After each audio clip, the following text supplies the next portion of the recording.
Good day mga ka-earner. So ito nga yung ano natin, yung kambing natin na masama yung pakiramdam. Actually nung nagturo kami ng vitamins sa mga kambing, ito ay tinurukan namin after namin turukan ng iron, nag-inject kami ng analgen. So ngayon ay pang 3 days niya na. I-injectan ulit namin siya ng analgen ngayon, pero medyo kumakain na rin siya.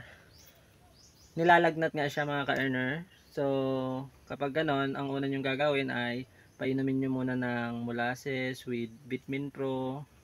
Tapos kapag the next day at wala pa rin, susunod naman doon ay turukan nyo ng iron.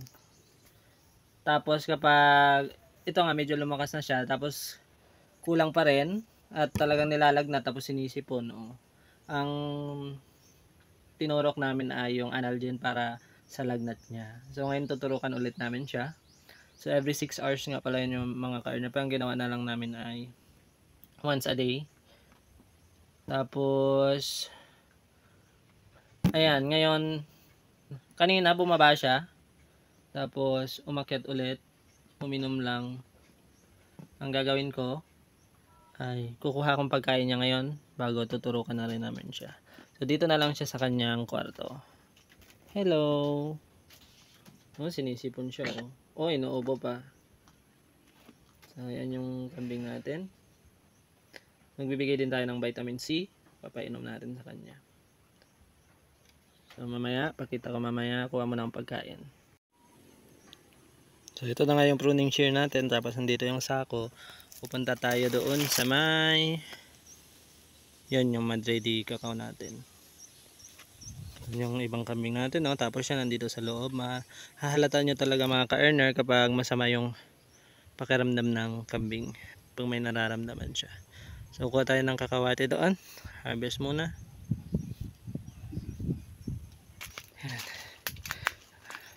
So ang init nga mga ka-earner.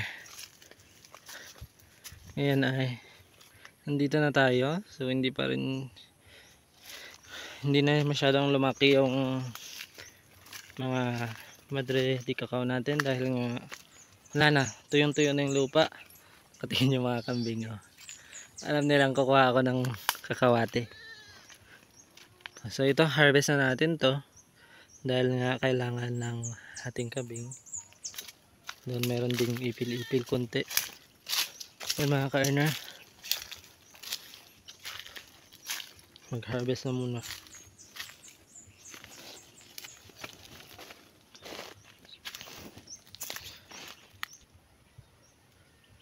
So problem ko nga mga ka-earner ay wala pala akong lagyan nitong cellphone. So harvest muna ako din, pakita ko na lang sa inyo pag naka-harvest na. Ka-earner, so kukunti nga lang ang nakuha natin, kaya i-add na natin itong dahon ng lumboy. Ito, dahon ng lumboy. Yan, add na natin siya. Tapos iniisip ko rin kung kukuha na rin ako ng bayabas, dahon ng bayabas. So yan mga ka-earner. So yan mga ka-earner, yung kambing natin. Yung DIY na ginawa kong salt lick ay ayan, dinidilaan niya. Ayan. So habang busy pa siya, i-prepare naman natin, tanggalin natin tong mga pinagkainan dito. Tapos bibigyan natin ngayon yung kinumpay natin. So let's go. Tanggalin natin ito. Ayan. Para magbigay ng bago. Okay na mga ka-earner, bigyan na natin yung kinumpay natin. Meron din palang ipil-ipil ito. Kung sana ay lumakas siya, lalo na't wala siyang kaagaw ngayon, nasa pastulan yung mga kasama niya. Sana ay makita niya to. Kasya na siguro sa kanya yan. Ayan. So pupunta na ako sa taas. So ayan na mga ka-earner, yung kambing natin. Sa kabila ko papapasukin.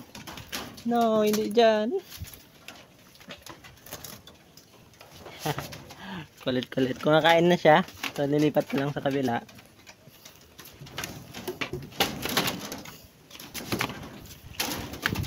Yun. Yan ang kambing natin mga ka-earner. Inuubo pa rin, pero at least kumakain na dahil nung nakaraang araw ay hindi siya kumakain talaga. Kaya nag-aalala na ako. So hopefully ay makarecover itong kambing natin. So yan ngayon. Tapos gagawa ko ng inumin nila. Iinumin niya bago siya inuubo talaga. Bago siya turukan. So yan na nga yung ibibigay natin inumin mga ka-earner. I-prepare natin. May asin. Meron ko ng konting asin. Ayan. Tapos ng asin ay konting Vitamin Pro. Vitamin Pro natin. Konti lang. Isa niya lang iinom. Tapos ito, bubuksan ko lang vitamin C.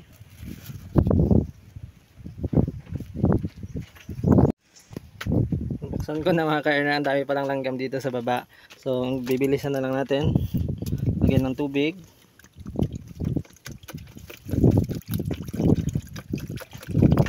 Kaya langgam ako. Yung pula pa naman. Ang sakit ng kagat nila. Baka yung molasses yun kahapon. Tapos turn yan, almost no, muntik na ubos yung 1.5 molasses.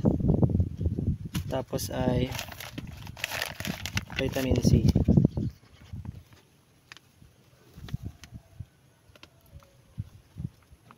Konting vitamin C lang. Wala kang dalang kutsara mga ka-earners.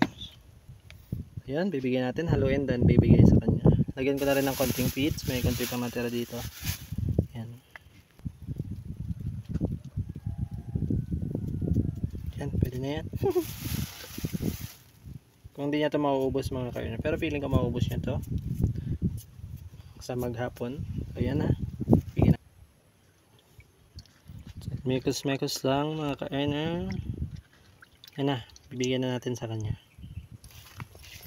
Dito ko na nga ibibigay sa kainan niya para may tendency kasing mataihan niya. Bibigyan natin dyan. May nabuhos nga konti mga ka-earner. Nabuhusan ako. Ayan, mataas kasi. Yun, gustong gusto niya. Sayang yung nabuhos. Uhaw na uhaw talaga siya mga ka-earner. Napansin ko umaga pa lang kanina. Nung bubuksan pa lang ay uhaw na siya. Abot pa ba ng hapon nito? Hindi na. Mamaya ay bibigyan ko ulit siya. So ang gagawin ko mga ka-earner ay dyan lang siya sa kwarto niya maghapon. Then ikukulong ko lang siya dyan para wala siyang kaagaw.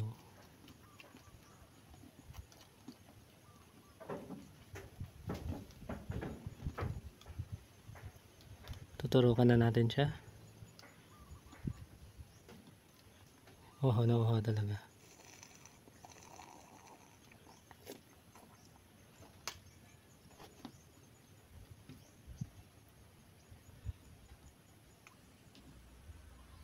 Ayan, so bigla nang napahiga yung kambing natin, napadapa. Biglang nanginig. So, para yung kanyon, bilagay mo, yung sunbread. I don't know kung ano nangyari. Walang sunbread.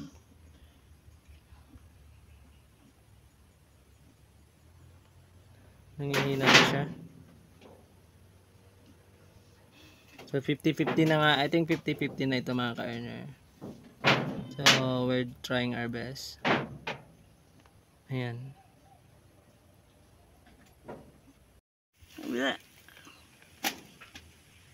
Hindi na nakalaban. Nangihina talaga.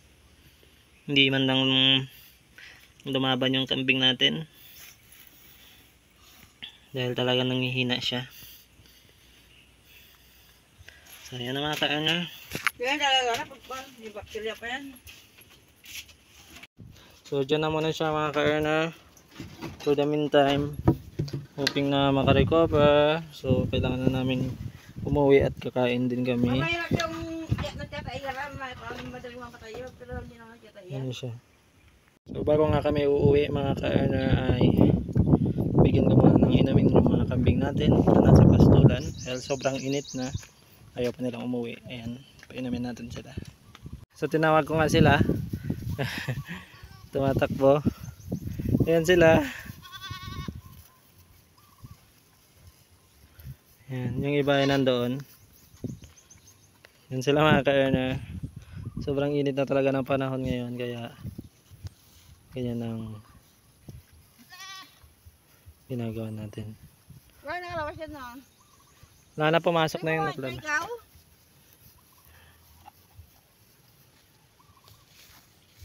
Malapit na mga anak yung kambing natin, no? Maraming gatas. So, nandun yung iba. Uminom ulit. Ayan. Tapos pupunta tayo dun sa malayo.